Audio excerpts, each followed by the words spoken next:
My name is Christian Ray, and I moved halfway across the country to build a blacksmithing forge from the ground up so that I could be part of the centuries-old tradition of making beautiful and lethal masterpieces out of metal. It hasn't been easy, but here we are. This is Ronin Blades. Hello viewers, welcome back to Ronin Blades. Today is the results of our Damascus poll, in which all of you voted whether this piece of Damascus would become a full-tang camp knife or a Kris Dagger. And the results are in. The winner is... The envelope, please.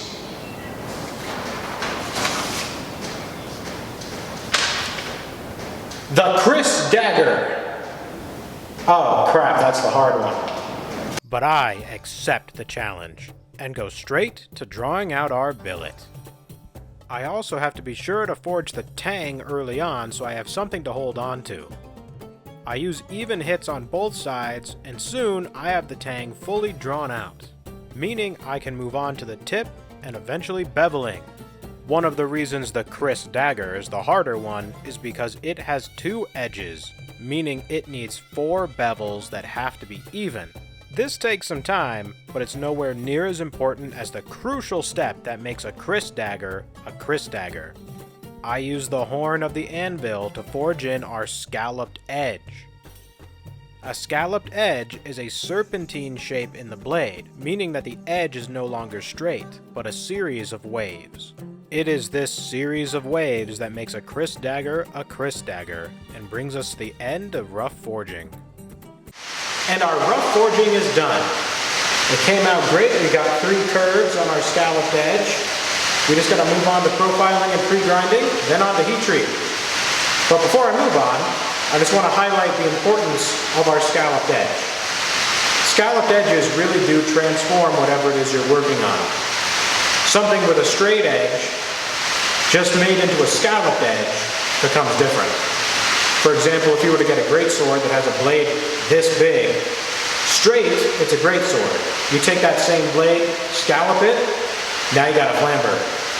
I take our teeny tiny flamberg to the grinder, and use the curvature of the wheel to lock in the serpentine shape.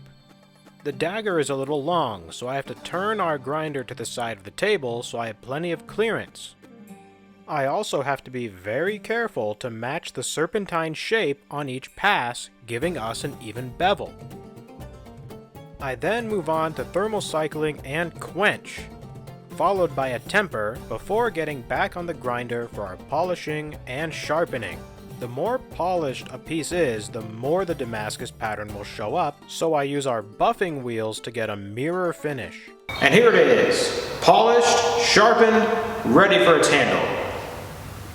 But some of you out there might be saying, where's the pattern? You put so much effort into making Damascus, isn't there supposed to be a pattern? It's just silver. Pattern comes from this. This is acid etch. The ferric chloride acid inside is what reveals our pattern. I scrub our piece down with a solvent to get rid of any oil, and in the acid it goes. The acid burns 1095 and 15N20 differently, giving us our pattern after we neutralize it with Windex. And finally, our hard work pays off when it reveals our twist Damascus pattern. And there you have it. One twist Damascus Kris Dagger blade. And it came out great. I really like the pattern. I think 10 layers was perfect. We didn't quite get to putting a handle on it, however, so that'll be next time. Thank you all so much for watching. Don't forget to like and subscribe. See you later. Ha! The fun one.